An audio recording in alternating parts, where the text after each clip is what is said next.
So, did you see the Bahrain Grand Prix? Yeah. Were you at the ground? No. Did you visit Bahrain? No. You didn't. No. Then how are you even going to talk about it? Look, Douglas Murray, I think that's a non-argument. Hello everyone, this is the Blatantly Biased Racing Podcast. And if you're let's talk watching about Dave Formula Smith, I hope you enjoyed Formula One. Yeah. Yeah. Subscribe. What a ridiculous argument. Oh, That God. argument Let's- by Douglas Murray was almost as bad as Max Verstappen fans' argument, to be honest with you. Almost. Yeah. Or Oscar Piastri's fans who think actually that apparently he is better than Lando Norris and Lando Norris sucks and everything, but somehow Lando is ahead in points. Anyways, let's talk about Formula One. Let's talk about Bahrain Grand Prix, and let's talk about McLaren. Oscar Yeah. Piastri, peerless performance. Yes, fabulous. So I think, look, this is kind of amazing in terms of what we were saying last year is that realistically the only negative in terms of his performance that he really needs to work on is qualifying. And I was concerned because I was like, it's hard to just get your kind of ultimate raw performance up. That, like, especially in that sort of thing, it's a lot of it is instinct, it's a lot of it is just raw talent. And I know certain people that we've had on this podcast don't like that phrase, raw talent. Hey, man. It's been really impressive to see him get there. I don't know if part of it is maybe Lando not being comfortable with this car, because we see when you're not comfortable with the car, that ultimate performance is the hardest to extract, and Lando's race pace is good, etc. So that's something we'll talk about in a bit. But just truly impressive by Oscar. And you got to say, like, he's definitely in this title fight now. I'm going to hold off with the whole favourite talk for a couple more weeks. It's been 4 races, It's going to go one way or the other throughout the end. Let's not do the Until F1 fan the end thing of of just 24. jumping on everything depending on what happened yesterday, basically, which is It's- frustrating. Which movie was it where the person has short-term memory? I mean, I know the Hindi version, but there's the Ment. What was the name of the movie? I don't know. Short-term My brain is thinking Groundhog Day, but that's a time stuck travel movie. No. So that's the wrong one. Where he tattoos everything on his body and he just has a memory of like 5 minutes or something. Oh, I can't remember. I know. In my head I can picture it, but I can't remember the name. Yeah, of it. even I'm unable That's to. that is a true story as well, though, of a guy. If you read The Power of Habit book, Eugene, I think his name was. He's the entire reason we understand habits. So it's like a By the factual. way, anyone person. watching who actually finds out what the name of the movie is, drop it in the comments and let us know. Yeah, because Google doesn't exist. So yeah. I mean, this is just one of the cheap ways of actually gaining interaction. Anyways, coming back to the Bahrain Grand Prix, I think for me, what stands out is the last season and this season, there has been a noted difference in Oscar. And remember, we talked about a very specific thing. There was the gap between Lando and Oscar of around a couple of tenths in qualifying. To give an exact figure, it was 0.19, so just under 2 tenths. Yeah. Sorry, the gap was 0.19 seconds between the two. And there are 2 ways to look at it. One is that maybe Oscar has bridged that gap. Or the other way to look at it is... Hey, just a quick interruption, because we have a problem here, which is that for the last few months, we've been saying that if you're offended, subscribe. We've kind of been saying that. We've been saying if you're not offended, don't subscribe. It's the same thing. I'm sure you understand English if you're watching this, so you've got it, I'm sure. But turns out 60% of you have not been offended. And I just can't sleep. I don't know about you, Casual. I just can't sleep at night knowing that we haven't offended 60% of the audience. I think we need to start. You sleep? Okay. Well, I haven't, because there are 7.5% of you are Indians that haven't been offended. For example, I think we just need to fix this. So I'm just going to take a minute of your time to just make sure that everyone watching this is thoroughly offended. So I've written down a couple of things, Casual, and you can tell me if you think this is offensive enough. So let's offend those Hindus and Indians first, quickly. Oh, jeez. Okay. Oh, jeez, no. Don't do that. Is that too offensive? No? Okay. You don't live in India. Yeah. And I'm not a Hindu. Right. Yeah. Is that offensive? So that is Yes. offensive then? That's not only offensive, that's going to get me lynched. So please don't do that. All right. Well, I'll think about cutting it out afterwards. Is there? By the way, 15% of you watching are British, and I'd just like to say that your sports cars now are so gay that the best model, the best selling model, is the LGB GT. No? Offensive? No? Maybe. And of course, the 20% of Americans here, there's no need to insult you because you'll just do what you always do, which is show up after everyone else has done the hard work. So we'll probably cut that Hindu joke out, should we? Yes. Yeah? What I'll do is... I'm still too young to die. Okay. So... If you have been offended, please subscribe. If you haven't, then tell us how we can offend you and we'll subscribe you. And if a lot of Indian people subscribe, we'll maybe show you a behind the scenes of what that joke was at some point. Thank you, everybody. Now back to the podcast. Maybe Lando is not comfortable with the car and hence the gap has been bridged. Yep. Regardless of what the true explanation is, there's one thing that is quite clear, which is that Oscar seems to be locked in. And I think this is something that we expected. If you leave the speed and the other aspects to the other side, and we talk about the intangibles, I think he's the person you would ideally back in a championship. In terms of just like mainly emotional state, right? Like the way he, like even Lando Norris said it this weekend. Like he seems to just be completely silent in the car. Like there's no concern, noise. Nothing. Exactly. It's very, this is what we are doing, XYZ. A lot of people is the new Kimi Räikkönen. I was about to say that, but I don't think I'll give that. Kimi yet. was blisteringly fast. I haven't seen Oscar be that, and that's just right. I mean, in terms of that like qualifying comparison, you've got to say that generally speaking, I just mean, but like he's a very, very fast racing driver, but in terms of like just one lap pace, I'm still genuinely surprised that Norris isn't beating him on one lap pace, because that is quite a turnaround over the course of like, we're not even talking a long period of time. It's like Abu Dhabi to start the season, which is why I'm sorry, like Oscar fans, which is why I still think this has more to do with comfort in the car than Oscar jumping, because it's a big gap to jump in, like literally just like one race to the next, essentially. Like it's a big jump. Yeah, but there's an entire winter in between, right? Sure. But it is hard to do that like immediately, unless obviously you have to assume like it's got to be one driver's more comfortable with the car than the other one. By the way, the evidence of that is exactly there. I shared it on X and all the other platforms as well, that when you look at the telemetry, what happened with Lando during his final push lap was he's not comfortable in very, very key areas where you need to have confidence in the car. Yeah, it was basically the turn 9 to 10, that sequence before you get to the short straight in the second sector. Yeah, and the very first big breaking point at turn 1. Yeah, these were the two areas where he lost 2/10 to Oscar, 2/10 each, and that was it. Yep. And this is basically a driver who's not comfortable with the car, and he's not willing to accept the fact that he's not comfortable with the car, and he's pushing it a bit beyond what he's capable of doing in that particular car. Yeah, and this is where Oscar, like one of those intangibles where Oscar is just, a better competitor for championships in that regard, which is, I think if you roll a reverse there where Oscar's off, Oscar's not getting down on himself and giving out about it.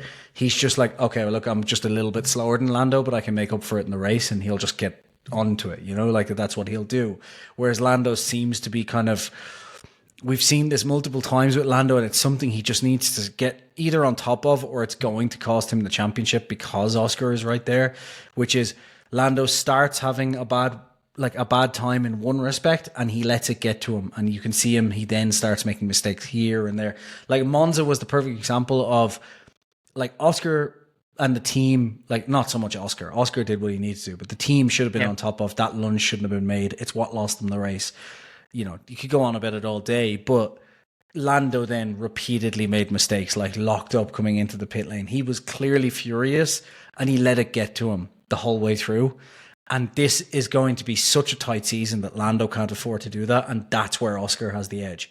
Like, Oscar is almost as quick, to the point where even if I think Lando does get comfortable with the car and starts getting those qualifyings back, it's still going to be neck and neck between the two, I think, the whole way through the season.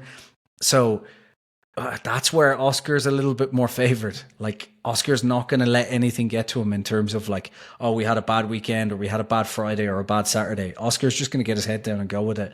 And Lando, this could be Lando's only chance at the championship, you know? And I think it's playing on his head as well. Look, the way the entire narrative has been painted, and a lot of it has to do with Lando himself. Look, we talk about this season. There have been 4 races. It's basically 2 each in qualifying and 2 each in races.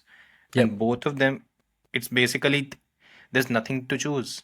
But if you look at the demeanor that Lando has, it might appear that he's had 3 DNFs out of 4 races. That's how he's looking. And there's one way where it's a bit like he demands a lot of himself, where he wants to win every race, and if it doesn't, it starts to eat on him. But the other side of it is you have to be willing to accept whatever result you get and then move on to the next phase. I don't think he's gained.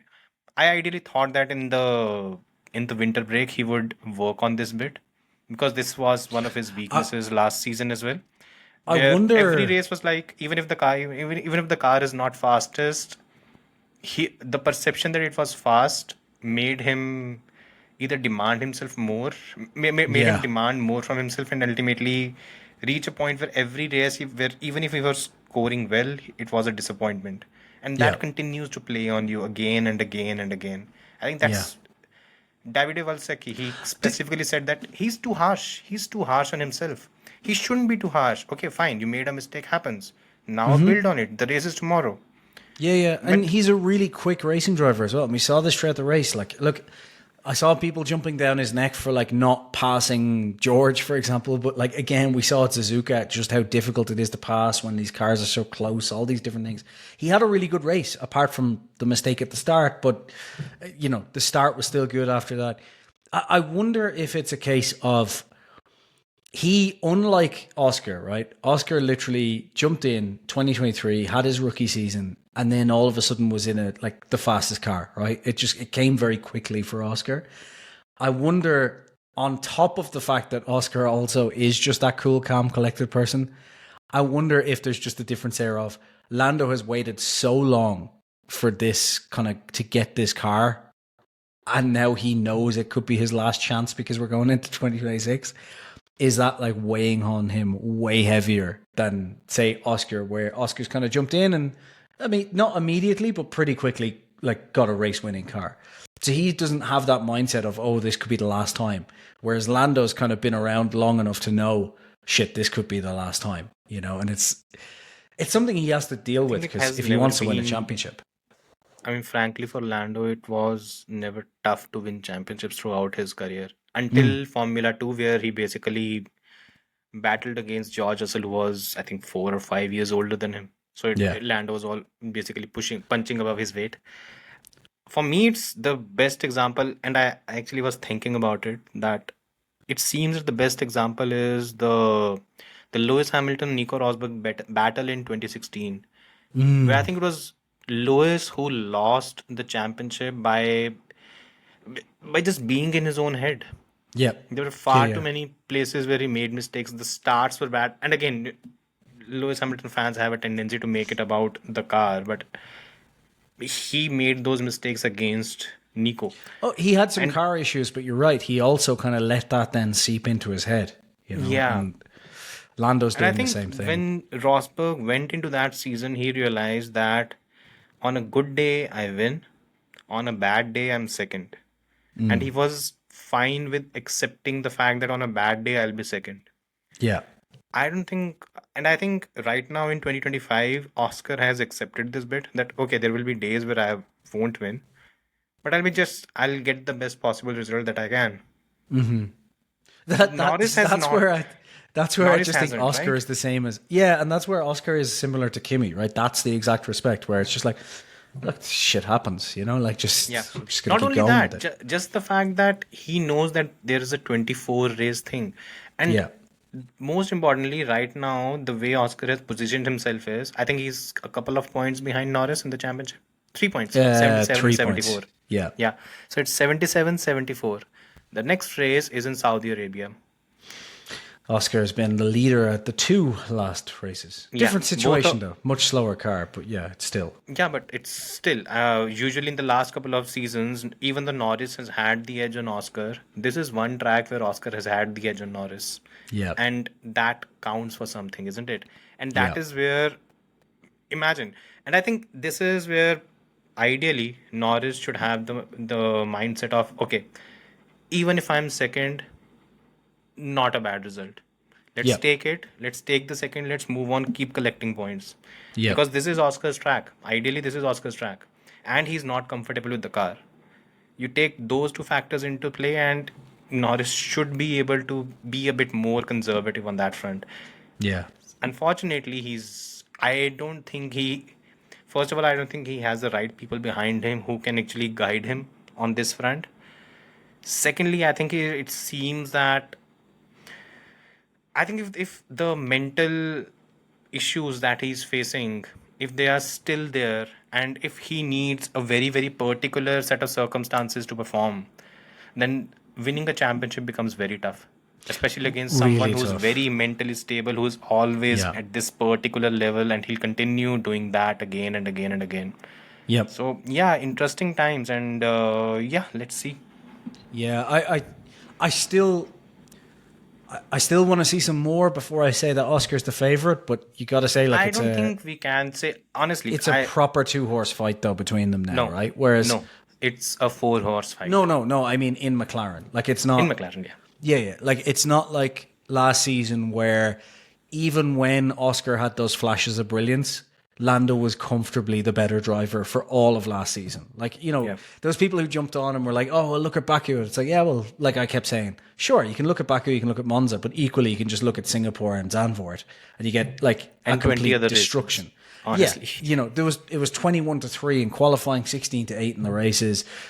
Whereas this season it seems a lot closer, and I think regardless, we're going to see those two fighting each other down to the wire at the end of the season, maybe. And Lando needs to really get his head in the game, or else, like, Oscar's head is already in the game. That's the simple way to look at it.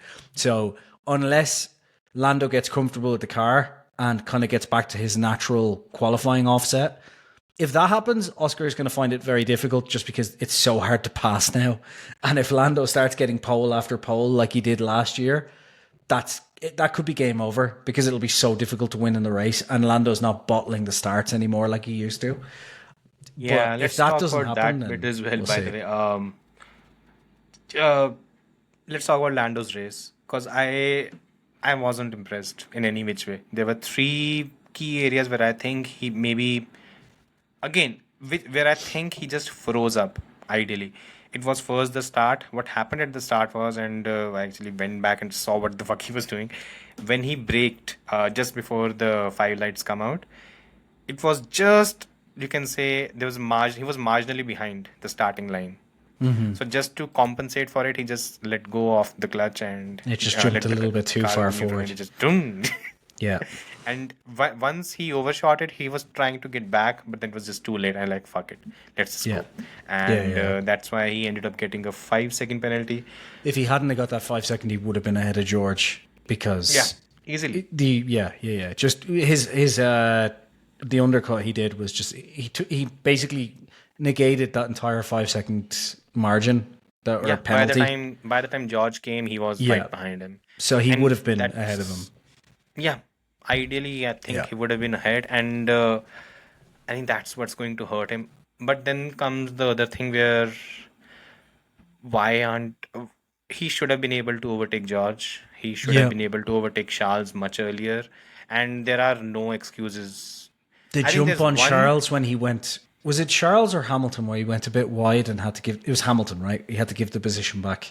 Yeah, Yeah, it he had to give was the, Lewis where he had to give the position back. it's just then like simple things like that where that's where I feel like he's in his head too much, because I feel like he watched that track. He's seen that track. He's seen Bahrain 2021. Like, he knows that is exactly the point where people go off and have to give the position back. It's happened in the past multiple times. It's always a talking point at this racetrack, and he made that mistake. And it's like, look, these mistakes can't happen. Like this. Yeah, this is not a 2023 Red Bull of a McLaren where they're going to be so far ahead that, you know, he's only fighting his teammate. He's going to have to, like, it's just too many little mistakes. And they're going to add up this season. Hurting him. As much as Red Bull fans want to say this is like a dominant car, this is not a dominant car like dominant cars in the past. No, it's not. And we'll get honestly, to that, I know, this is, and look, again, Obbs was talking about it. This is a car that has around 2 to 3 tenths, maybe, on a good day. Yep. That's not a lot. I mean, I don't. How many times have I said on this podcast, once you get within 2 tenths, the driver can make the difference. And that is exactly what fucking happened in Suzuka. Honestly, since I started watching in 2005, and since then it's been 20 years. I think I can count the seasons on my fingers where the gap between the fastest and the second fastest team was 2 to 3 tenths. 2 to 3 tenths. It doesn't happen. It doesn't happen. And this is just probably one of the best case scenarios, but it's being a bit over exaggerated. There will be tracks where the gap would be bigger, and then there will be tracks where McLaren would struggle. It is going to come down to why it's going to come down. Yeah, go for it. I just want to point out something that I just want to foreshadow, because I know this is going to happen. Another track, or one track which is front limited, is Barcelona, right? Yeah. And that's also where the regs come in to change. Yeah. So can I just tell you exactly what's going to happen at Barcelona? Red Bull's going to win. McLaren's going to look like it has a bad day. Everyone's going to blame. Red Bull would struggle to win. But my point is, the problem is everyone's going to blame the regulations and be like, oh, look, McLaren's fucked. And then we're going to go to a rear limited track in Canada, and all of a sudden McLaren's going to be back, and it's going to be like, wait, what happened? Because that's how F1 fans are these days. But anyway, sorry. Yeah. Just calling it now. What was the name of the movie? Anyway, guys, if you remember, drop the... Is this Groundhog Day? Yeah. And he's moving on from McLaren because it was a bit meh.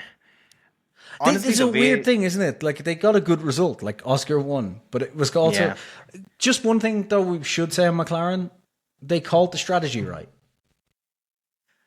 They were the only team that got the strategy right. By the way, which is other than big surprise, right? Yeah, especially at the safety car period. As soon as the safety car was done, as I saw, okay, Oscar is on mediums. They're supposed to be on mediums. George is on softs. What the fuck's going on? Ferrari is on hard. Like, they're bonkers. And Ferrari, the funny thing, wasn't it? Like, Ferrari and Red Bull. It's like the hards look like a terrible tire. Red Bull got the strategy right in the after they fucked up. But yeah, we'll talk about Red Bull. Let's talk about Red Bull. The hards look slow. What are we boxing for? Hards? What? Yeah, let's talk about Red Bull. Okay. Because this is going to be interesting. So first of all, it might be a very, very, very unpopular take, but I think Red Bull could have finished 4th in this race. Max should have finished 4th in this race. Yeah. Tell me why I think so. Why do you think we're the whole thing was on? This is the thing. First of all, just like, this is the thing. Red Bull is normally operationally the best team on the grid, right? They normally get everything right. As usual, they have one bad weekend and everyone's like, oh, look what happens when Wheatley leaves. It's like, Wheatley wasn't there last weekend either. Like, what are you talking about? Like, go away. But, he's been on garden leave for a while now. Like, just cop on. Usually they're operationally perfect. And if it wasn't for the operational mistakes they made this weekend, Max probably would have been 4th, but unfortunately he kept getting stuck in lots and lots of traffic. Like, that first pit stop, that was like 6 seconds because of the red light, dropped him like way down the grid. Then he has to fight through traffic to get back. Like, if you account for all those different things, it's similar to Lando. If Lando wasn't stuck in traffic, if he didn't have that 5-second penalty, he would have been easily 2nd and perhaps chasing down Piastri. Who knows? Because the two of them had similar race pace. So Max easily could have been, at the very least, at the very least right in the pack with the Ferraris. But I think you're right, probably fourth. Probably right on the back of Norris. And why is that? I'll explain just a bit. He was ahead of Kimi Antonelli, and he was ahead of Lewis Hamilton. Yeah. But and in the first stint, again, fine, they fucked up with the hard tire, happens. What happened afterwards is where the thing kind of went haywire. Because in the second pit stop, if they had timed it perfectly, he would have been on the mediums and he would have been ahead of Pierre Gasly. That is the one roadblock that he had, which he wasn't able to overtake. And if he was able to jump Pierre, then at the time of the safety car restart, you would have Oscar on mediums, Russell on soft, Leclerc on hards, then Lando on mediums, Lewis on hards, and then Max on mediums. And medium was the tire to be on. He would have got ahead of Lewis and he would have got ahead of Leclerc. Yep. And he would have been P4. And then, by the way, and at that very moment, the entire whatever we've seen in the last day or so, the crisis meeting and whatever, we would not be having that because P4 is fine. It's not great, but it's fine. The problem was that... Especially at a track where they literally foreshadowed this is going to be one of our worst tracks. Yeah. Like, they said this repeatedly. It was a weird weekend for Red Bull for a couple of reasons, honestly. The first was the fact that they were the only team that had two hard tires in a race where you're not supposed to have hard tires. And Oscar pointed it as well, where he said in the press conference that Red Bull interestingly has kept two hard tires for Max. I wonder why. And he said it on Saturday after qualifying. And I personally thought that Red Bull had done so for one very simple reason, that the temps were going to be high, the degradation was going to be high, and in that case, the hard tire was the one to be on. Yeah. The temps were not high, and apparently Red Bull was the only team that got it wrong in terms of going all in with the hard tires, and that kind of compromised them.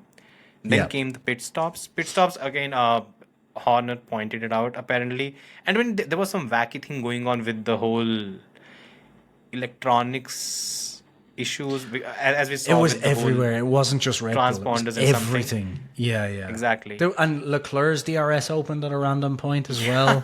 Exactly. I saw the video. There was something going on with everything. Did not catch on. So apparently what happened with the whole traffic light thing is Max's pit stop, the first pit stop at least was 2 seconds, so it was perfect. It was 4.7. The light didn't go off. Yeah. The light didn't go off, so he just stated that maybe there was something wrong. And apparently why that happened was there was some wiring loom issue, according to Horner. Yeah. And that led to the entire situation going from bad to worse. I hate Sky's commentary. I regretted yesterday just plugging onto that because honestly, anyways, that's a very bad detour. If that had not happened, we would not be talking about any of these things because the gap between Lando and Max would still be what? It would be just 1 point more. We would have lost 3 points more. So he would be. So the gap would be 4 points. He would be level with Oscar, and that's fine. Yeah. The exaggeration is something I do not understand. I truly don't understand. You mean the fan exaggeration, or the whole thing of Max Verstappen's manager just going off on helmet Marco? The thing is, anytime anyone goes off on helmet Marco, I don't have any issues with that. Good job. You're doing God's work, but get rid of that moron. Yeah. It's just like I get it almost from fans because, as we've said multiple times about our subscribers and watchers, they're all idiots. But yeah, like I get it with fans because recency bias is just a huge thing in Formula One, and people seem to forget what happened 7 days ago. I mean. but yeah, like the thing is, the whole thing is just ridiculous. People giving out about Red Bull all of a sudden when Red Bull has won. Like, this is literally, I can't remember the last time Red Bull made operational mistakes like this. Like, they've had a tricky car, slower stop in Suzuka. It was 3 seconds compared to 2 seconds. So yeah. Right. Okay. But let's not call that a massive operational mistake. You know, this is relatively abnormal for them, right? Like, this is really abnormal for Red Bull. And just to point on, like, one thing as well on the car. Yeah. The reaction to people, Max fans on the car, is one of the funniest things in the world because it just makes absolutely no sense. Like, the funniest thing for me, and I tried to point this out to someone as well, which was this, last week it was like, Max outdrove that car. You know, he pulled that car to somewhere it shouldn't be going. And, you know, that annoys me because that's not how physics works, as I've said 100 million times. But then on this weekend, it's like, the car was so shit, you know, just Max couldn't get anything out of it. But it's like, hold on. So you're telling me that one weekend Max can jump everything out of the car. So this weekend, are you just telling me Max just decided not to bother pulling everything out of the car? Like, what's the excuse here? Because it's like, oh no, the car was fourth fastest. It's like, the car didn't change one weekend to the next. So either it's that this is the car doing most of the work because it's fucking Formula One, like, or it's a case of you're saying Max just had an off weekend this weekend, which no one wants to admit, which is not the case. That's not what happened. It's Max extracts the maximum performance from the car every fucking weekend, which is why he's so exceptional.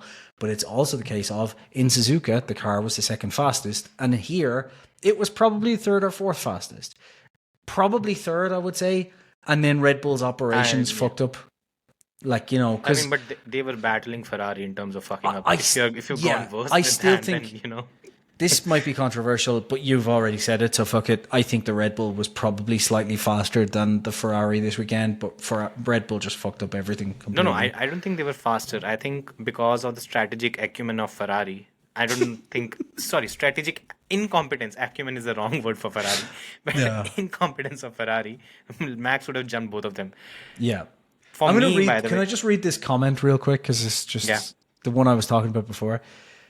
It's just this whole thing here. It's like, there is a narrow window when it's second fastest. This is a response to me saying it was the second fastest car at some weekends and the fourth fastest at others so far this year. Only Max can hit it. Outside of that window, it's third or fourth fastest, so it's not truly second fastest.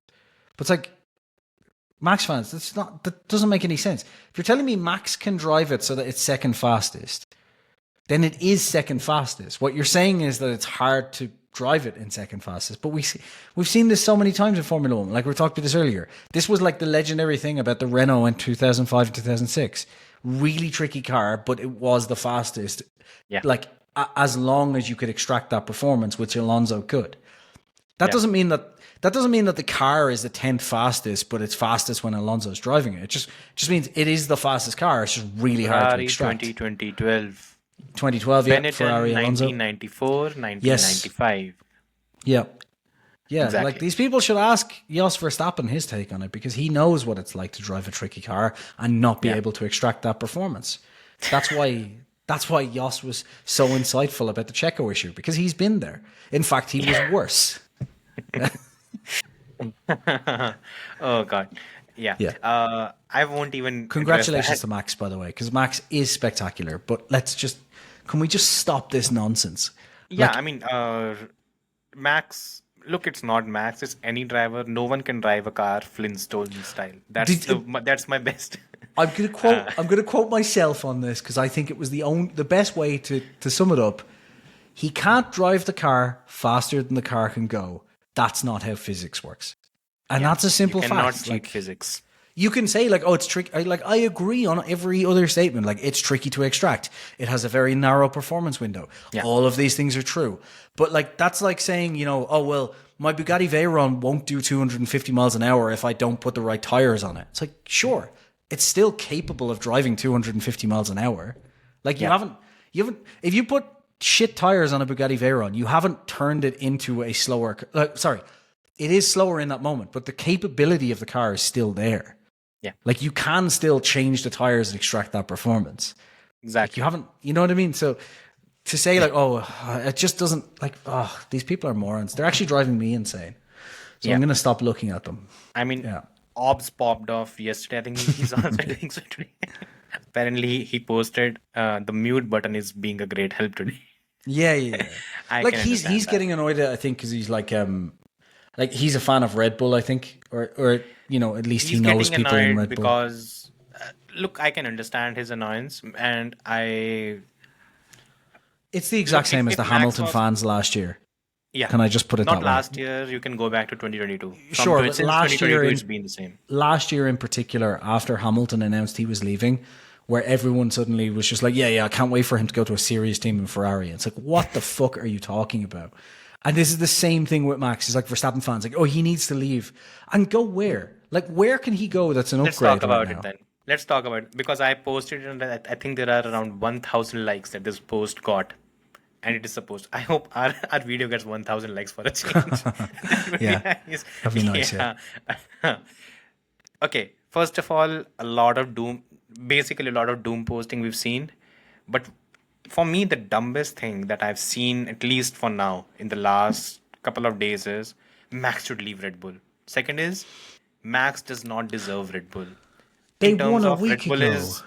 and okay, fine. Look, we'll also get to the part where I think Red Bull is right now pretty much at the precipice of going through a rebuilding phase. So I don't think it will win. I think 2026 is not going to be a good one for Red Bull. Neither That's do a I. different story. Yeah. Yeah, and that's a different story.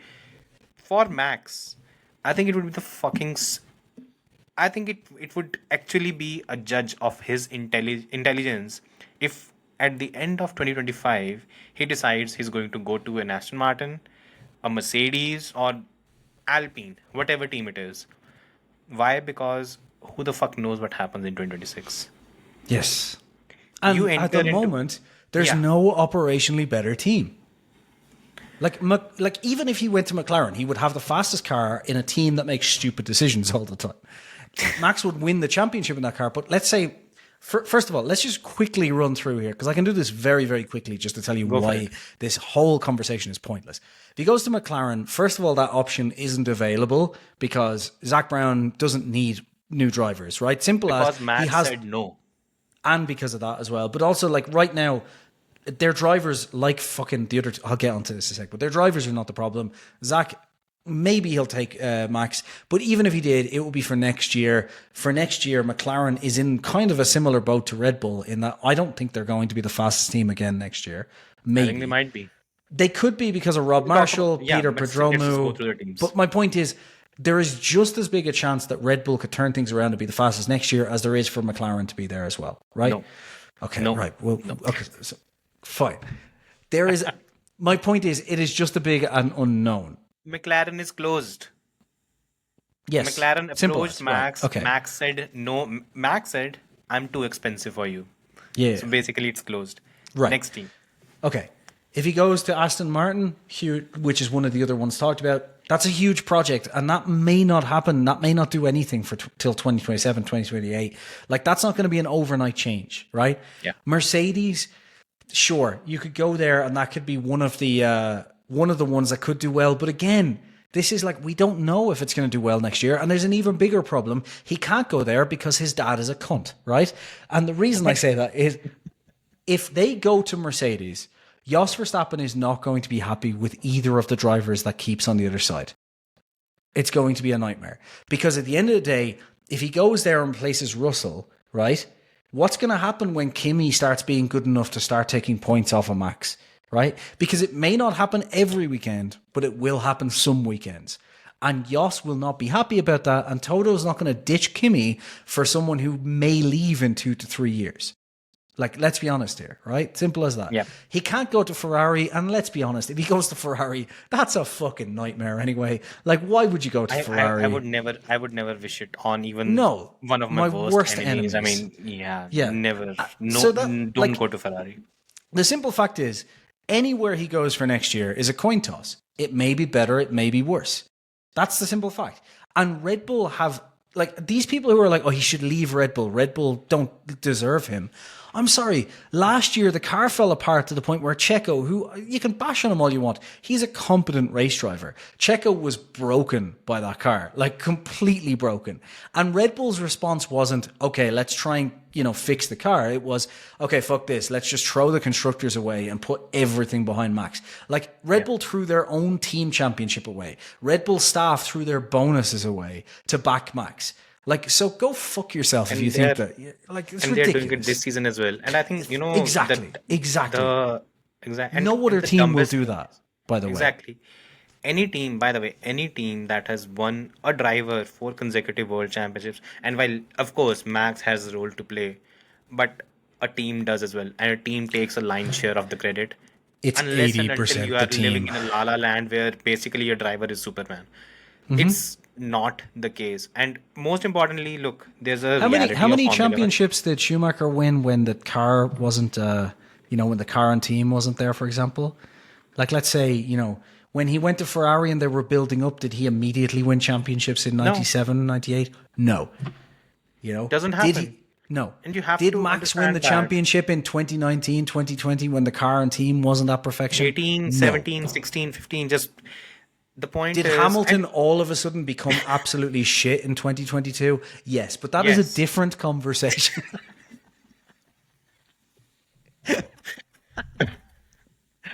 yeah, yeah.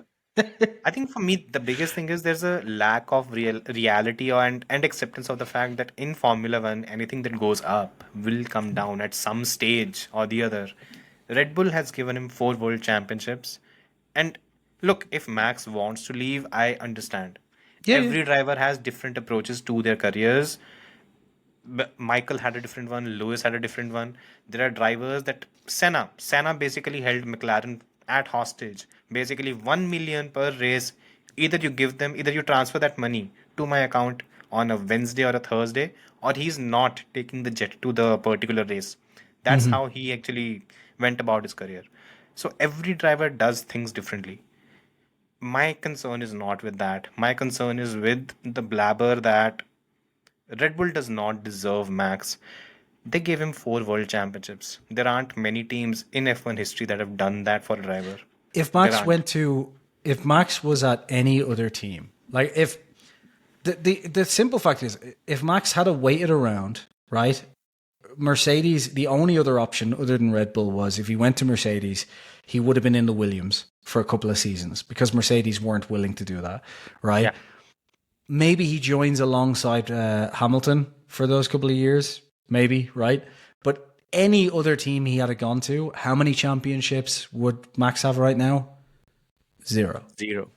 Because the car is 80 to 90%, not just the car and team, the operations as well as the car. Simple as that. Maybe if he went to McLaren, he would have pulled off last year. Maybe. Yeah. But to be honest, as we've talked about on this podcast several times, 60% of the reason why Norris didn't win a championship last year, bad calls from the team. Operations. Yeah, Operations. simple Yeah. as. And So that's you where can it comes blame down to. Norris You as have much as you to, want, but yeah. it was the team as It's well. just that, you have to realize every team, it either grows and falls. That's basically the cycle that every team goes through. At the end of the day, when you talk about the fundamentals, that's where I would still suggest that Mercedes had strong fundamentals. That's why Toto Wolff basically survived the 3 to 4 years of having Lewis Hamilton whine in front of the media. That's what happened. Now Red Bull is going to go through that. Honestly, if We've seen Red Bull look go at through that before, right? Like we've been yeah, here. We've 2014 lived through it. from As Vettel 2020. fans, Yeah, welcome. Like, we've seen this. exactly. And 2014 to 2020, Red Bull was not a championship winning team. Yeah. And will the same be the case right now? I think not. The reason behind it is right now, what Red Bull has is what they didn't have in 2014, which is the fate of the entire team in their own hands. So if it works, it's Yeah. basically to their credit, and if it fails, it is to their credit or whatever the opposite is. Yeah, It is entirely there Just, for just them. Yeah. I was just gonna say, just the fan thing. Just it will always irk me, and I don't. It's never going to change. So I just need to accept it. But it just always irks me that when a driver wins a race with a great performance, it's wow, that driver was amazing. And when a driver, like in this case Verstappen, but it's not just Verstappen. We've seen this in the past with Lewis is a particular one in the recent Alonso. history. But it's always the case of when the driver does brilliantly, it's all the driver. Just, oh my God, what a spectacular performance by Max. And when Max does poorly, for example, this weekend, it's immediately like, that car's absolute dog shit. I was like, By the way, hold on. Max fluffed up the start. Why did he do that? Shouldn't have. Yeah. Shouldn't have. Yeah, yeah. Honestly, shouldn't have. Max lost That's positions where, at the start. Yep. yeah. There you go. So, And again, we talk about a lot of things where Max is dragging the best out of the car. There are areas where he's also making these small mistakes. He should have been able to overtake the Haas. He couldn't. And somewhere, you have to question what took you so long. He's human. He makes mistakes as well. Like Hungary last year, remember I gave out about he got annoyed in the cockpit and he crashed into Hamilton when he shouldn't have. He could have got more points there. Exactly. But the thing is, to his credit, he's not thrown the team under the bus. He's been spectacular. Yeah, like, and I can't stress that enough. Like, we're not sitting here going like, "Oh, Max is doing dog shit." That opposite of that. What I'm saying is, Max is the best driver on the grid right now. We've said it on this podcast a million times. Yeah, and both of us rate Schumacher very, very highly. We've both said he is the best driver since Schumacher. We both agree on that.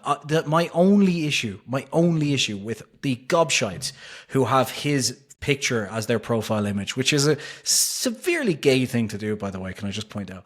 But like, and not just Max's, I just mean anyone putting, it's just if you're over the age of 15, just don't, it's a weird thing to do. But yeah, like if you, it's just those people who basically go like, oh, Max was the only reason they won in Suzuka, but then all of a sudden it's Red Bull is the reason that they fucked up everything here. And it's like, no, you can't do that. It's either Red Bull is a majority of the reason or a big part of the reason for the win in Suzuka. Then you can say, okay, majority, like they're a big part of the reason for the failure here. That's true. Like that is absolutely true. But you can't say it's all the driver at one weekend and it's not the driver at all at the next weekend, because that's just logic. That's bullshit. Simple as. Yeah, and exactly. And that's what, ultimately it came down to when the whole thing. And it was I think it was an hour after the race ended, Max should leave. Max should go to Mercedes. And for me, the first thing was, okay, let's assume Mercedes has the best power unit in Formula 1 in 2026. Let's assume. Yeah. There's also the aero aspect. And they don't have the best aero team. The other team that is going to have the Mercedes engine, it is the team that is leading Formula 1 right now. Which goes back to your point on McLaren, yeah. Yeah, exactly. And actually, you know what? Now that you say that, there is the other point of that, which is, I think my problem, the reason I was like, I'm not really sure on McLaren, is my brain is thinking in old school Formula 1. But actually, as per the current regulations, you cannot have any discrepancy. Zero. Yeah, they get the exact same engine. Yeah. There's no discrepancy. Yeah, you could be right. And in 2014... They could end up with a 3 to 4 second lead next year. That could happen. Oh, Jesus. No, and the reason I say that is FIA and FOM and the teams have all agreed that next season we could end up with a 3 to 4 second difference between the fastest car and the slowest. It seems. And it seems so, yeah. But again, oh my God, can you imagine, fans, if next year McLaren have a 3 second advantage? Oh dear God. I think I'll cancel the podcast. Like, it'll be insufferable. I mean, yeah. That's why we'll just change this to a political podcast for a year or two until F1 comes back. That'll be fun, right? Yeah. That'll go down well.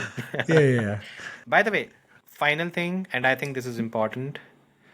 I think there was something that happened during that weekend, and it wasn't on the track, but which kind of signaled that Red Bull's reign at the top or at the front of the field, I think it's going to come to a halt at the end of 2025. Irrespective of whatever happens in this season. Right. And that was Horner basically coming out in the media and telling that the FIA and the FOM have to be careful that we do not end up in a situation that we were in 2014. He's basically admitting that the Red Bull powertrain is not up to the mark. Yeah. And once I heard that, he was pushing for the cancellation of next year as well, right? Sorry? He was pushing for to kind of cancel the regs as well for next year. Yeah. Which would leave them without an engine as it stands. Like Honda, probably. No, they would have to get one from somewhere else. But I mean, they don't have an engine at this point in time. Like they would have to negotiate an engine package, basically.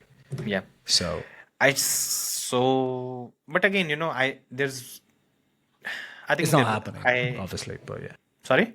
It's not happening, that situation, by the way. Like, it's already been shut down. By the way, there are still... They've still not ratified the power unit thing. It was supposed to be 50-50, but there are negotiations going on to make it 60-40 or 70-30. Because apparently they're not getting the kind of outputs from the cars that they were expecting.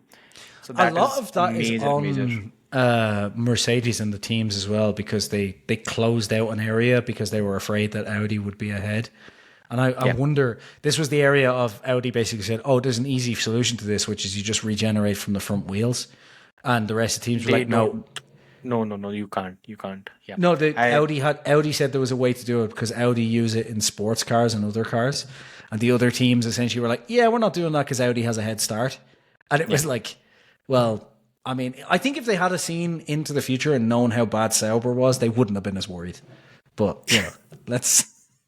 I mean, even I didn't expect Sauber to be this bad at this stage, but that's a different thing.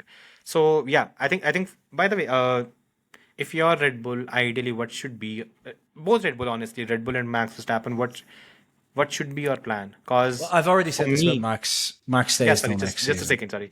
Sorry. Why I bring this up is because I feel that we've reached a point where both of them, they need to have an honest conversation. And the conversation has to be the fact that do you actually, unless Max believes in the project, he can actually leave.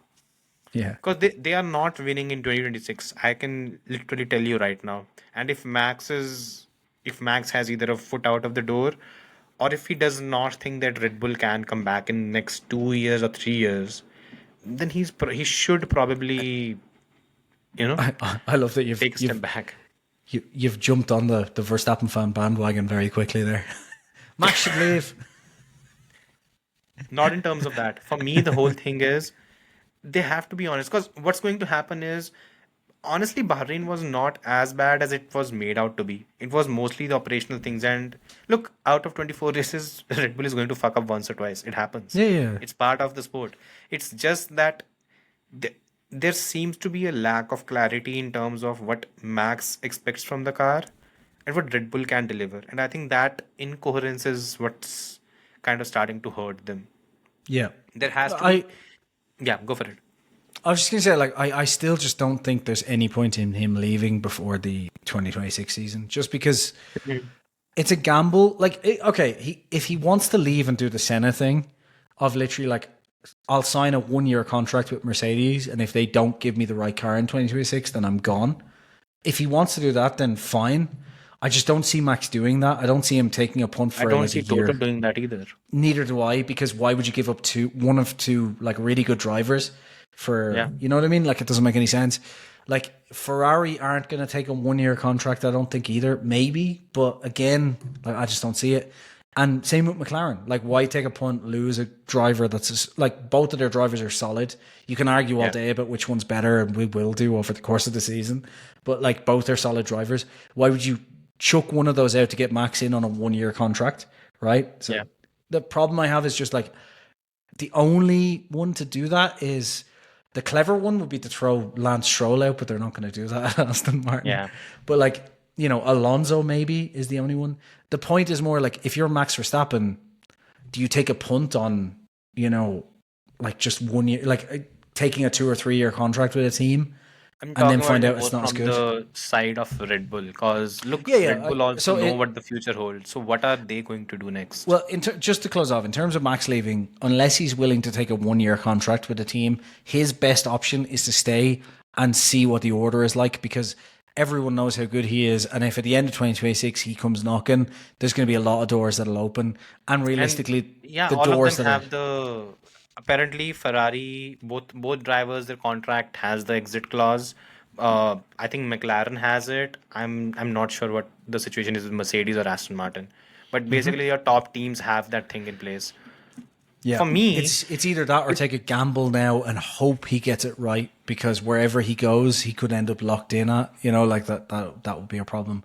Just to close off on the Red Bull side. Yeah, that's the more concerning thing. I think Red Bull need to do two things. Yeah. I think this season the constructors is gone, right? They have no hope of getting it unless Tsunoda miraculously starts driving at Verstappen's level, and even then McLaren probably have it in the bag anyway. Yeah. So I think the constructors is gone. So I think they should take this as one last season to kind of go, look, we're just all in on Max for this season.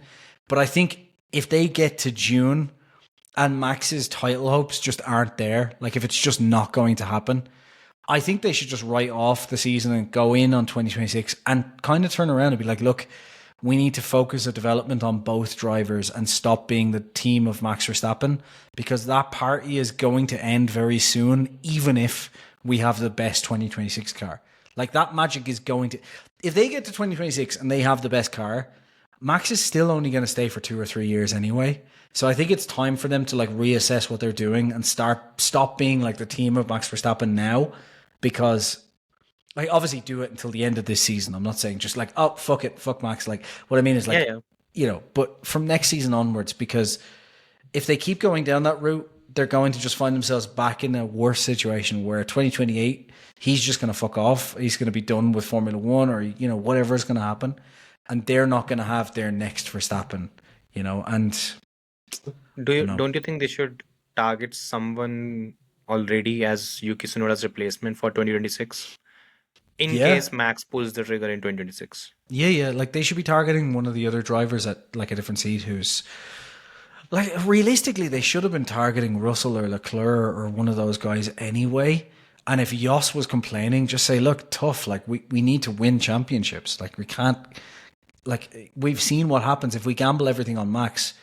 Like, if Max leaves, we're screwed. We can't be that type of team, you know? Yeah. And... Mercedes even did this. Like, Mercedes knew that this was coming, and that's why they hired George. Like, Mercedes have been there. They've done that. And thank God they did. Imagine if Mercedes didn't hire George, and right now they had Bottas and Kimi Antonelli.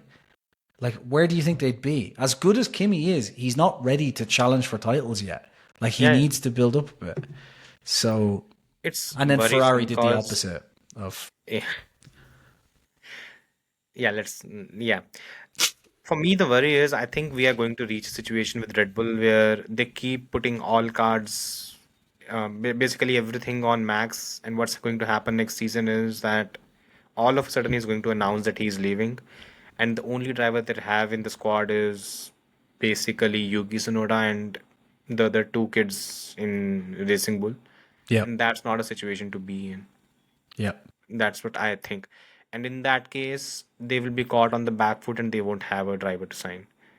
That's the worrying bit for me. The last time they were in this situation, they had Daniel Ricciardo, which you can, like, you know, you can pull a Jack Villeneuve and lie to yourself if you want, but he was a brilliant driver, you know, and they don't have anyone like that. Maybe Tsunoda will be that guy, and he's been impressive so far, but he's not going to be... No, he's not. He's not a top-tier talent.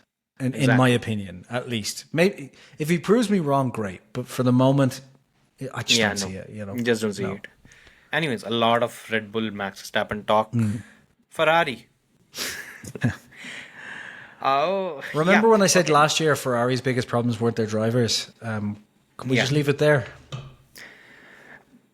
I don't understand one thing. How does every time there is a case of being caught off guard in terms of strategy and anything, why is it always Ferrari that is... Why? I don't know. First of all, they started the race on medium tires in Formula 1 in conditions where we basically know that track position is king.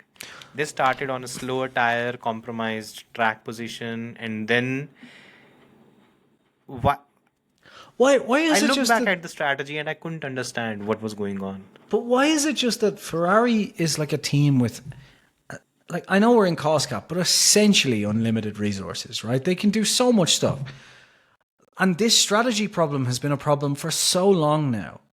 Like, why, when Mercedes started falling apart, right, and Mercedes, like, you know, had its fall from grace, why did they not gut Mercedes strategy team? Just go in and be like, look, guys, we'll give you fucking free cars, cushy houses, fucking everything you want. Come to fucking Maranello.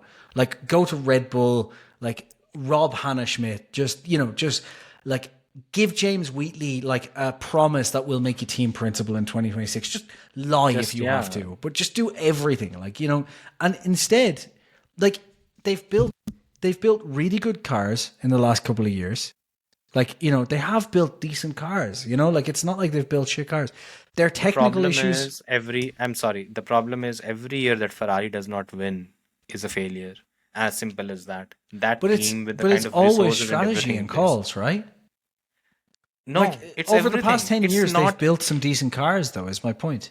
Like, they've had a few years where they've had good cars. Look, Ferrari is not supposed to be decent, right?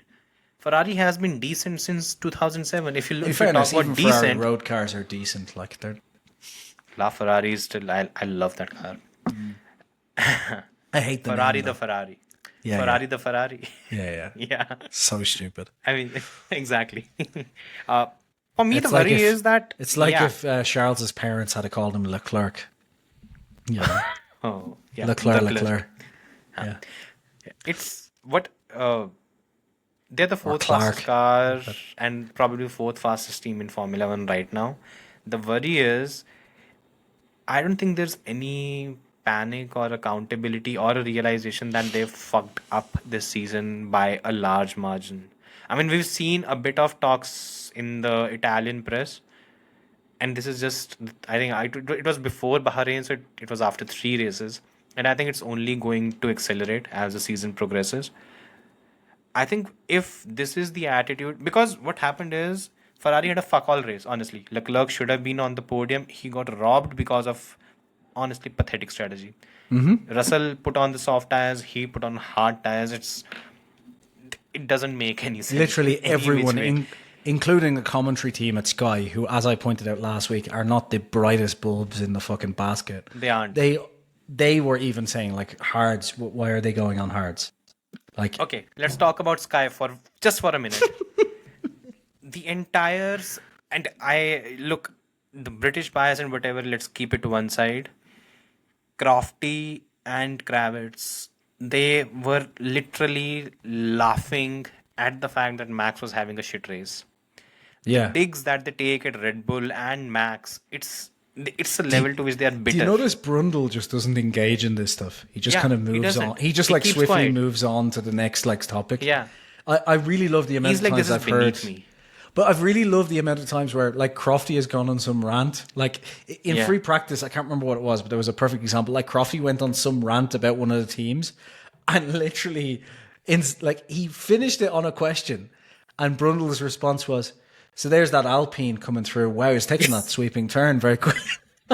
just a complete like, yeah, I'm not even talking about this. Like what What happened was, and even at the start of the race, look, it's a slam dunk penalty for Lando Norris. But blunt, everyone knows he was out of position. Max could see it from his car and basically point it out.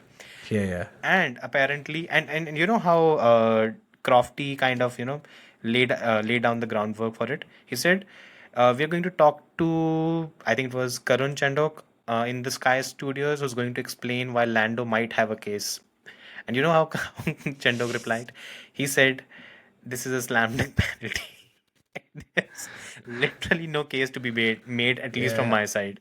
It's I like, don't know. stop sucking up to just because he's a British driver. I've made a rule of switching to F1 Live when Brundle's not there. So this is my new rule, which is the thing is I've listened to Brundle since he was like there with like I remember it was Brundle and why can't I remember his name? That's really doing my Jonathan head in now. Legard, I think. No. I mean the legend. Why is this not coming into my brain? Murray Walker. Yeah, my brain, complete brain fart. Brundle's What was been the name around of the since movie, then. by the way? Guys, if you find out, please drop the movie. Yeah. Yeah. Anyways, yeah. I think it's, by the way, leaving that Ferrari. aside, leaving that bit aside, I think even the fact that Fred Visser comes out in the media and says there was still some positives, and like at some point you have to be honest about the thing that this sucks. Yeah. Be honest that we fucked up. At least for once, come out and say that we fucked up. This was wrong. We are not performing at the level we were expected to, and we suck. Honestly, that Toto Wolff. I mean, I've criticized him a lot with his conduct and everything because I thought he was too harsh, but he did not shy away from the fact by, he came out and said that Mercedes is not performing at the level Mercedes is supposed to. The problem, the only issue, like Toto Wolff did the right thing by calling them out repeatedly on like the fact they weren't doing good enough. The problem was when he did it when George was like getting a P3 And like Lewis was in P7 and he's like, George, Lewis, I know we haven't given you a good car and the car's a shitbox. And it's like, what are you talking about, George? George is like fucking 6 miles up the road. Like the car's fine. What are you talking about? Like that was when I had an issue with it. Yeah. Too much. Can I just say, do you think that if Lewis had qualified better this weekend, he would have been ahead of Leclerc?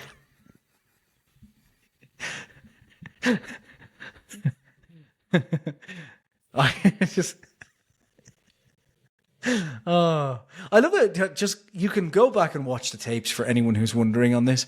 Literally, I defended Lewis like the entire way through last season until we got to Las Vegas. He said one sentence, and ever since I've been like, "Fuck you, Lewis." I'm tired. Yeah. For anyone wondering why I bash him all the that time, broke the camel's back. yeah, I was like, no, look, his race pace is great. He's just not comfortable with the car. He's not comfortable with the car. He's not comfortable with the car. And His then all of a race sudden, it was pace like, wasn't great either this time around, by the way. but then in Las Vegas, it was like, if I had it qualified better, I would have won. And my brain just went, I've had enough. I can't do this anymore. I'm done. Like, I'm finished. Yeah, go to Ferrari, enjoy it. That was your. And here we are again. So, yeah. By the way, it does seem that Lewis is not.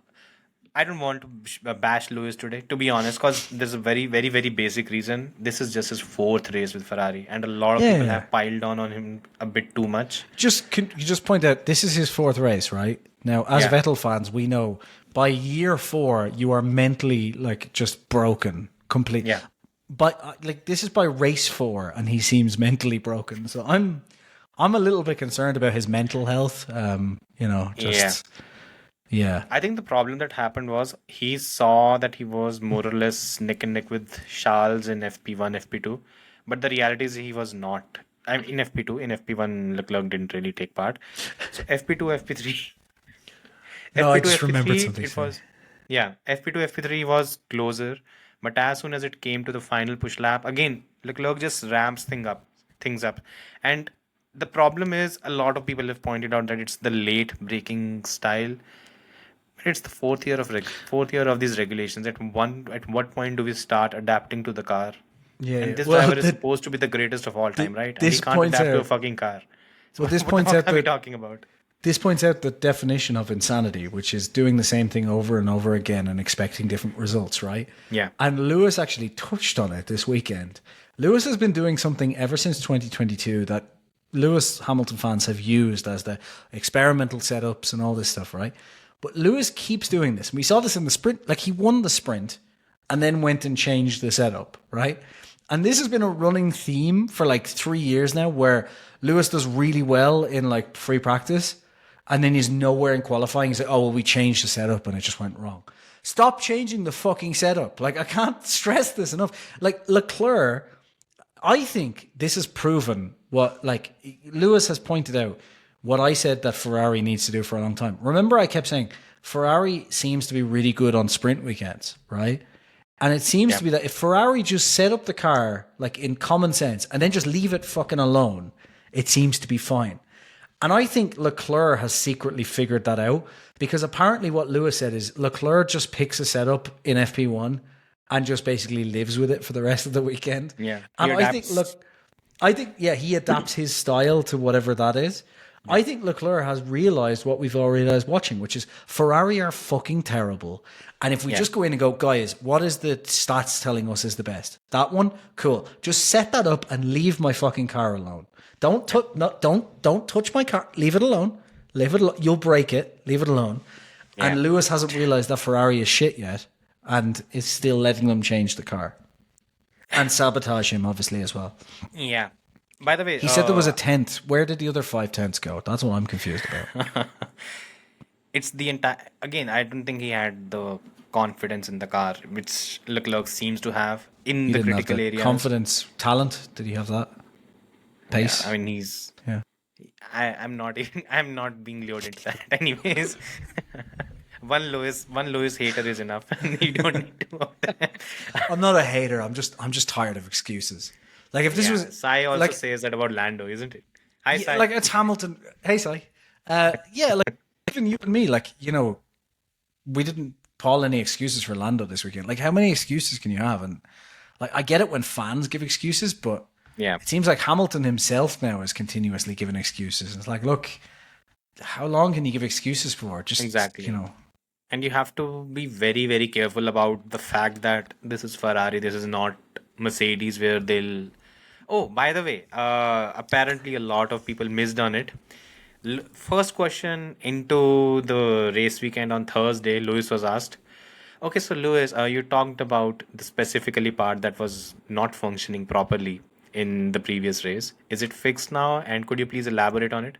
His answer was, no, I can't I elaborate. can't elaborate on it because the That's it. part doesn't Over. exist.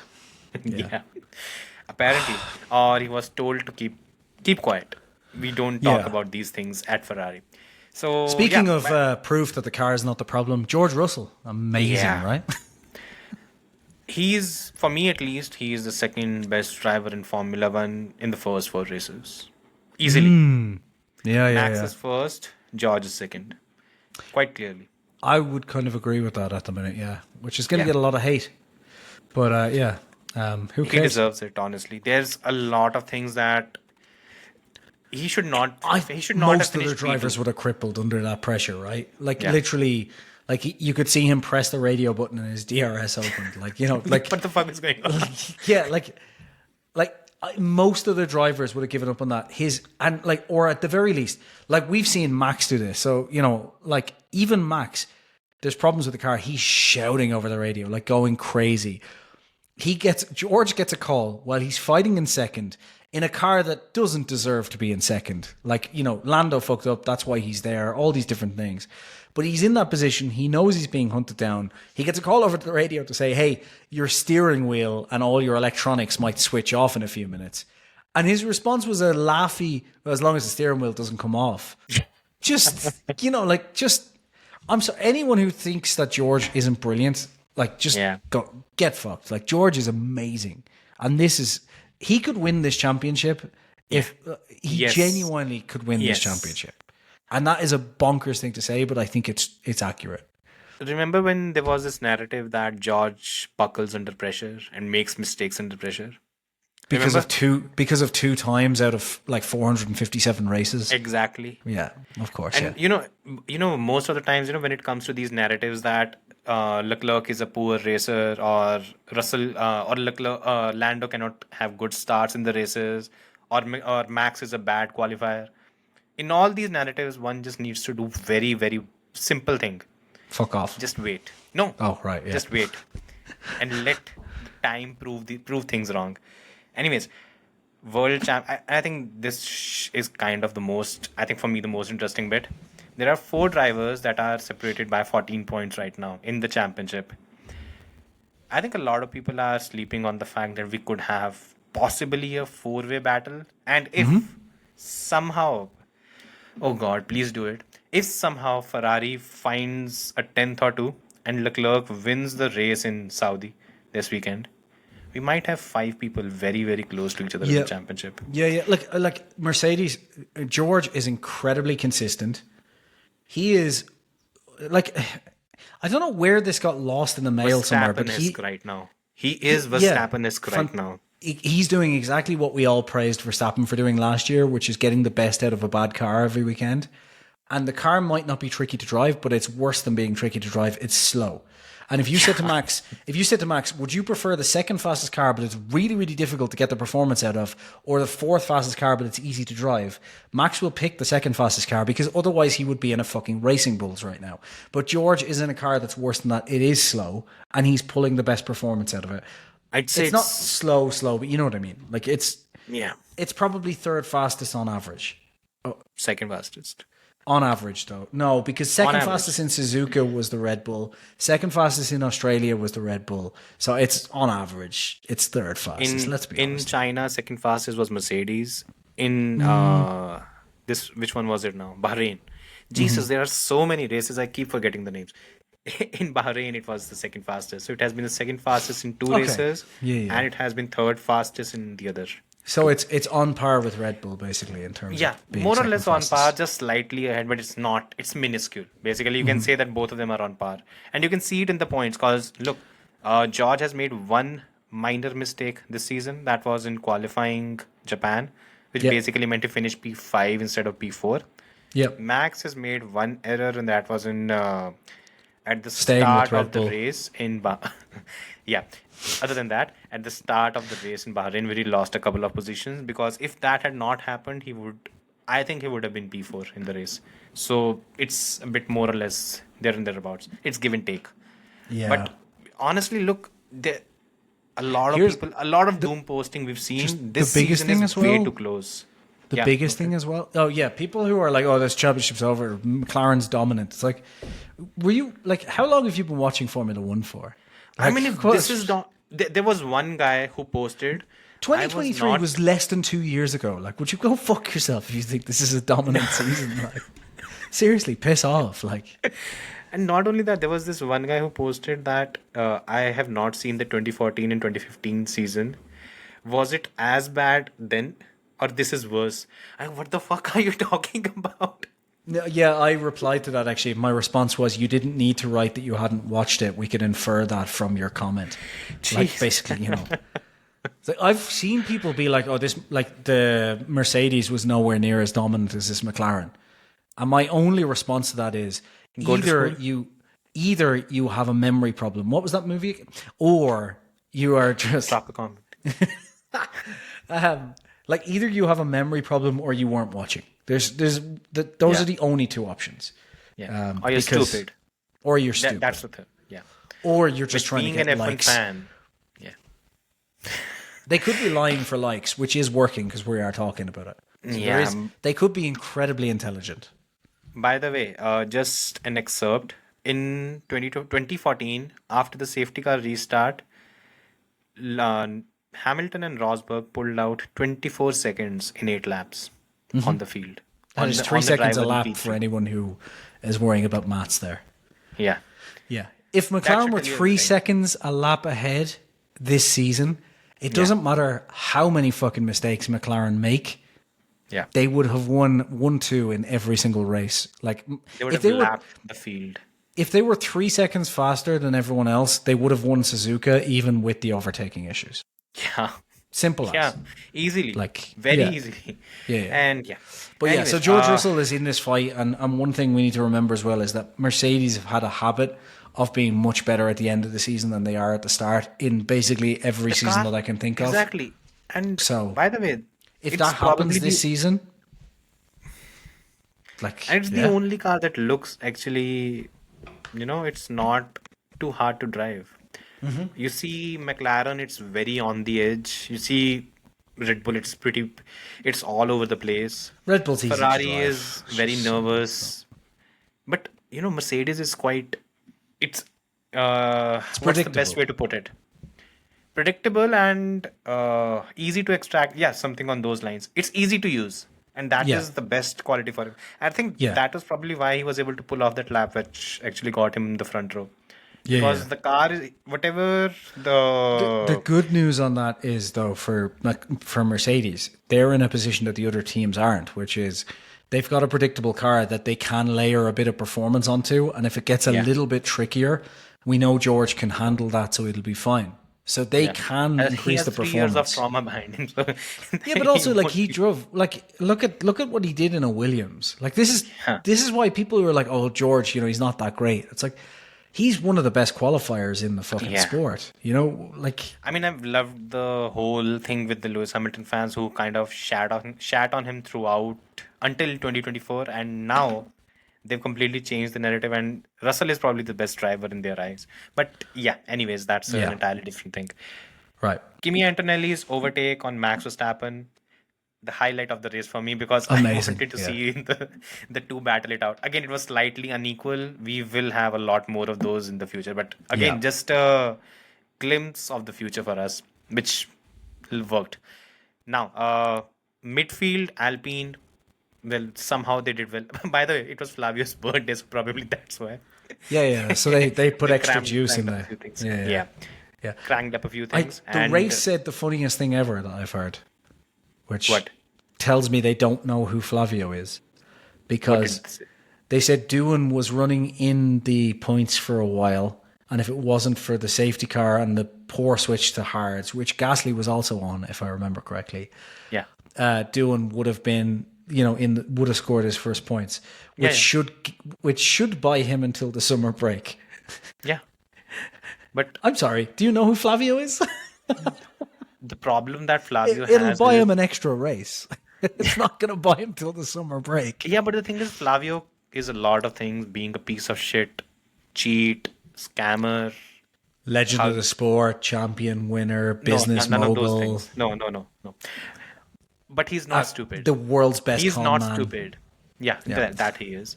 But he's not stupid because, Yeah. look, the thing that has happened is in the first few races, what Doohan has shown is that he can be as quick as Gasly. And If when he you leaves have the a young DRS driver, open. Yeah.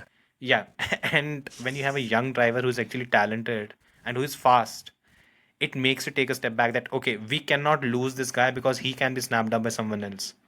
They might even look at a possible future where Colapinto comes in So and what maybe you're Doohan saying comes is- in as well. So what you're saying is Colapinto's going to replace Gasly by Miami. Oh yeah.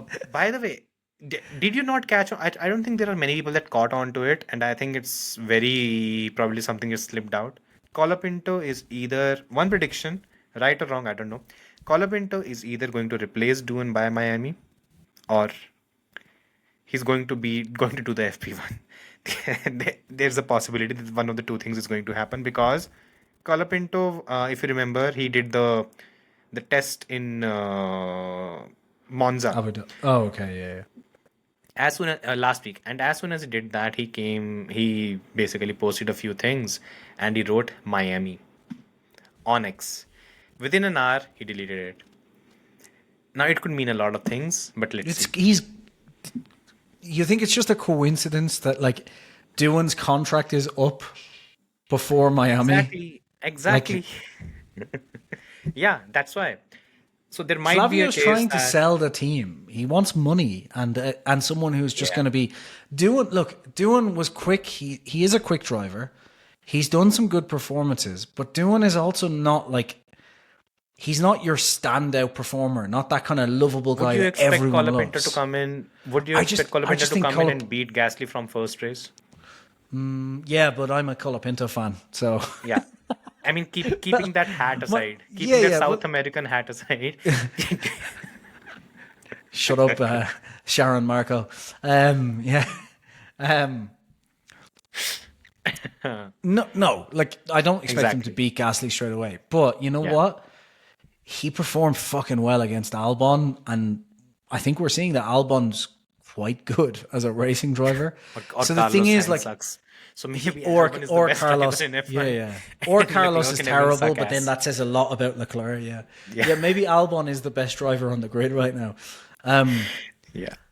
Yeah, I don't know. I just think like the thing is, Colapinto has that raw pace, right? But he also has like that cool, calm head. He can come back from everything. He has all of the things that we're kind of seeing Doohan has, but on top of that, he has something that is very, very important: money. Exactly. And you know, that's That's fun. Okay, so let's quick as quick as finally we wrap can it jump to the next race because I need to bail out in like 10 minutes. So Saudi Arabian Grand Prix, and first of all, before we talk about Saudi Arabian Grand Prix, anyone who has not watched 2022 Saudi Arabian Grand Prix last 15 laps, probably the best Formula One action you've ever seen. Anyone who thinks that the best Jeddah race was 2021, stop being a Max and Hamilton fanboy. It was 2022 by far. I'm talking about 2022. No. I mean anyone who thinks it's 2021, watch 2022. Yeah, because 2022 was pure racing. No, like not dramatic. Like this is the best for the storylines. Just in terms of just pure on track, just beautiful racing.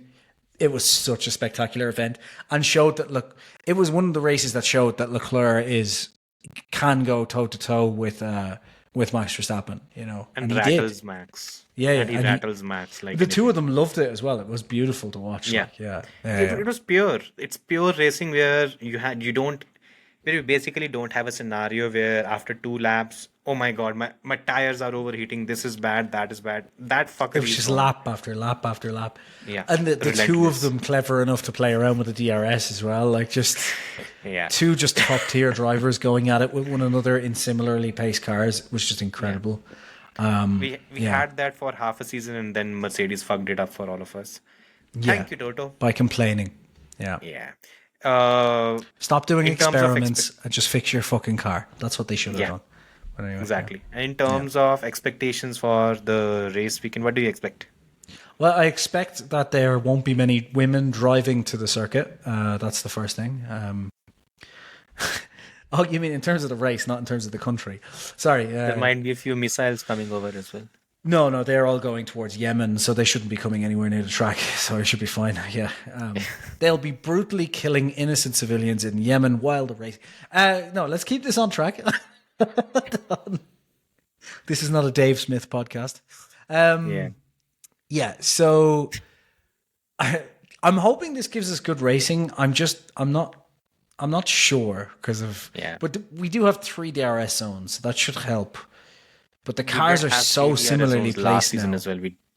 Nothing happened. Yeah, That's the problem. And we'll either get a banger or a really shit race. It's one of those circuits, isn't it? Like it just really is. you know what happened was when we started coming to Jeddah, the first 3-4 races, it was just red flag city. Everything was getting red flag for some reason or the other. F2 race got 21, cancelled 22. because of it. Yeah, 23 was the same. Yeah. 23 as well. Something happened. So these are the races where we kind of had a lot of fuckery happen. And then all of a sudden from 2023 F1 onwards, there was nothing. 2023 was very straightforward. We didn't really have any stoppages or anything. 2024 was boring as fuck. Honestly, nothing happened. Max basically cruised past everyone. This season, in terms of the pecking order, I think we might see. I don't think McLaren will have the same advantage that it did in Bahrain, because first of all, the degradation is going to be low. It's a front limited circuit as well. Yeah. So it should play more to Max's favor as well, this track. Kinda. Yeah. Red Bull. Yeah. Yeah. So what I expect to happen is the first sector, which is basically your aerodynamically dependent. I think McLaren would be brilliant in that particular sector, but it would leak time in S2 and S3. Especially to Red Bull. Yeah. I'm not sure what happens with the Mercedes and Ferrari, ideally, because I don't think even Ferrari, it doesn't matter what they do because they'll throw it away somehow anyway. Yeah. So even, they could show up with the fastest car by a second and they'll still lose the race somehow. So I'm just I keep hoping Ferrari will be back. They're not going to be. This is ideally their track, isn't it? They've been second here twice or thrice, if I'm not wrong. Ferrari? They were second fastest. They were second fastest last season and the year prior. This should be the track where they come in hoping for the win, but it's Ferrari. This should be. But Fred Vasseur is happy with P4 and P5 because we should not get panicked, you know. You shouldn't get panicked. It's easy not to panic when you're not fighting for a title, though. Exactly. In terms of pecking order, I think it's going to be McLaren, Red Bull. McLaren, Red Bull, Mercedes, Ferrari. If we're talking pure pace, I'd say the Ferrari should be ahead of Mercedes, but I mean in terms of actual on-track performance, which includes strategy and things like that. So I mean, look, it might be a single stop race. Kind of minimizes the margin, increases the margin for us. This is Ferrari, yeah. They'll find a way. So, they'll find a way to throw it away. By the way, everyone keep an eye on Ollie Behrman. This is probably one of his best tracks. He might do something brilliant here. I think so. One of his brilliant tracks. I think he's won both. Keep an eye on Hamilton. This is one of his worst tracks. Yes, yeah. This is one of his worst tracks, yes. Okay. So finally, predictions. See, I think Max will be back at it this weekend. But I think this is going to be... I'm going to say Oscar wins it. Max comes second. I want to say Lando third because that makes the most reasonable sense. Yeah. But just to make it more spicy and fun, actually, to make it more spicy and fun, I'm going to change it completely. Oscar, George, Max, just to bring George properly into the fight. Okay, there are two different predictions I'll make. First is what I want it to be. That's what I want to happen. Yeah. So what I want it to be is Leclerc, Antonelli. Who should be third then? Yuki Tsunoda. That is my. That is what I just want to close up the title fight, basically. Exactly. Just compress everything. Yeah. That is what I want. But what is going to happen is Oscar, Oscar Lando Max. Lando Max. That's if we're talking about it realistically, it's going to be Oscar Lando Max, isn't it? That all day long. Yeah. Okay. But, on that note, I think Max could end up getting banned this weekend anyway if he gets angry again. So yeah. So okay. By the way, thanks for watching. Just before we end the podcast, one thing. The name of the movie is Memento. Oh, right. Yeah, that makes sense. Yeah. Was this Thanks for watching, guys. A podcast-long trivia? Yeah. Thanks, everybody. Don't bother subscribing. We don't like you. Bye. Subscribe. Drop the name of the movie in the comments.